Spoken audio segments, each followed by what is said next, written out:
Dans le traitement de la dépression, certains compléments alimentaires auraient, selon ce chercheur, fait la preuve de leur efficacité. La vitamine D, la vitamine B9 et les oméga 3. Mais sur ce point comme sur beaucoup d'autres, les recommandations officielles seraient pour lui beaucoup trop conservatrices. Les dernières recommandations de la Haute Autorité de Santé datent d'octobre 2017. Donc quand je suis allé les lire, je me suis dit ça va être des recommandations à jour qui vont présenter tout cela. Quand je les ai lues, j'ai été très surpris de voir que pour moi, elles ont vraiment 10 ans de retard dans plusieurs domaines. Ces recommandations ne parlent absolument pas de l'activité physique de façon détaillée, c'est juste une ligne.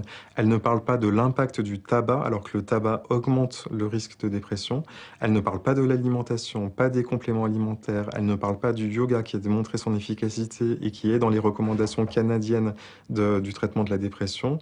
Elle ne parle pas de la RTMS, la stimulation magnétique transcrânienne.